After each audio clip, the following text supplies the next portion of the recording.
রাঙামতি তীরন্দাজ সিরিয়ালের আজকের পর্বে আমরা দেখতে পাবো রাঙা হন্তদন্ত হয়ে ছুটতে ছুটতে পলু মানে যে বাচ্চাটিকে খুঁজে পাওয়া যাচ্ছে না তাকে ডাকছে আর খোঁজার চেষ্টা করছে। অন্যদিকে একলব্যের বাড়ির লোকজন তো ভাঙের নেশায় মত্ত। এরপর একলব্য তাদের মধ্যে আসে আর বাচ্চাটির আবার নিখোঁজ হওয়ার কথা বলে। একলব্যের দাদা অঙ্কুর বলে, চল তো একবার গিয়ে পুকুরের দিকটা দেখে আসি, হয়তো রাঙা আর বাচ্চাটা ওখানেই আছে। এরপর বৃন্দা আর সাত্তকী রাঙার কার্যকলাপের জন্য প্রচণ্ড বিরক্তিভাব দেখায়।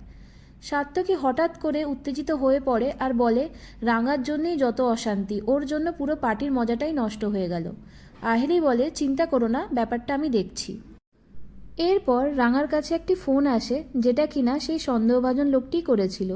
আমরা দেখতে পাই বাচ্চাটি সেই লোকটির কাছেই আছে।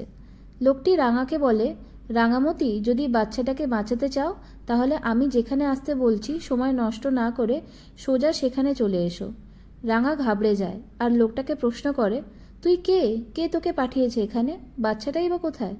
লোকটা বলে, সব বলবো, কিন্তু তার আগে আমি যেখানে বলছি সেখানে আসতে হবে, নইলে বাচ্চাটাকে বাঁচানো যাবে না। অন্যদিকে একলব্য, অঙ্কুর আর আহেলি রাঙা আর বাচ্চাটাকে খুঁজতে বেরোয়। তাদেরকে কোথাও খুঁজে পাওয়া যাচ্ছে না দেখে একলব্যরা রিসর্টের পেছনের দিকের গেটটায় একবার খোঁজার চেষ্টা করে। এদিকে আমরা দেখতে পাই সন্দেহভাজন লোকটি বাচ্চাটিকে জোর করে টানতে টানতে নিয়ে গিয়ে পুকুরের জলে ফেলে দেয় আর একটা গাছের পেছনে লুকিয়ে পড়ে। রাঙা ছুটতে ছুটতে সেখানে এসে উপস্থিত হয় আর দেখে জলের ভেতর থেকে দুটো হাত বেরিয়ে আছে, বাঁচার আকুল আরতি করছে। রাঙা বুঝতে পারে সেটা পলুই আর তাকে বাঁচানোর জন্য সেও জলে ঝাঁপ দেয়। ঠিক তখনই আমরা আরেকটা মাস্ক পরা লোককে দেখতে পাই, যার হাতে দড়ি ছিল। সে গাছের আড়াল থেকে বেরিয়ে আসে প্রথম লোকটির ইশারায়, যেন তারা রাঙার জন্যই অপেক্ষা করছিল। জলের ভিতরে বাচ্চাটি হাত পা ছোঁড়াছুড়ি করছিল আর বাঁচার জন্য আপ্রাণ চেষ্টা করছিল। রাঙাও জলের ভেতরে যায়। এরপরে আমরা দেখি সেই মাস্ক পরা লোকটি জলে ঝাঁপ দেয়। জলের মধ্যে রাঙা বাচ্চাটাকে খুঁজছিল।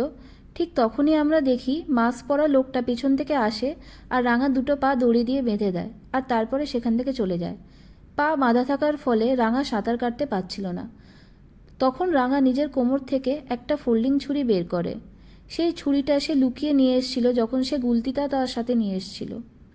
রাঙা ছুরিটা দিয়ে নিজের পায়ের বাঁধন কাটার চেষ্টা করে। অবশেষে বাঁধন কেটে নিজেকে মুক্ত করতে পারে। এদিকে একলব্যরা খুঁজতে খুঁজতে পুকুর ধারে আসে আর বাড়ির অন্যান্য সদস্যরাও এক এক করে সেই জায়গায় এসে উপস্থিত হয়। একলব্যের মন বলছে রাঙা এখানেই কোথাও আছে, কিন্তু আমরা দেখতে পাই আহেলি শুরু থেকেই অদ্ভুতভাবে একলব্যকে বোঝানোর চেষ্টা করছে যে রাঙা এই জায়গায় নেই, সে হয়তো অন্য কোথাও আছে। একলব্য মনে মনে আশঙ্কা করে বাচ্চাটা হয়তো পুকুরের জলে পড়ে গেছে আর তাকে বাঁচানোর জন্যই রাঙার কোনো বিপদ হয়েছে। আমরা দেখতে পাই বাচ্চাটিকে রাঙা খুঁজে পেয়েছে, কিন্তু তখনও তারা জলের ভেতরে, তাই সাঁতার কেটে ওপরে আসার চেষ্টা করছে। বাচ্চাটি জ্ঞান হারায়। এরপরে আমরা দেখতে পাই রাঙা বাচ্চাটাকে নিয়ে জলের উপরে উঠে আসে আর ঘাটে শুইয়ে দেয়। বাড়ির সবাই সেই দৃশ্যটা দেখতে পায়। আর আজকের পর্ব এখানেই শেষ হয়। বন্ধুরা, রিভিউ ভালো লাগলে এই ভিডিওটিতে লাইক করুন, কমেন্ট করুন, শেয়ার করুন আর আমার চ্যানেলটিতে সাবস্ক্রাইব করুন। ধন্যবাদ।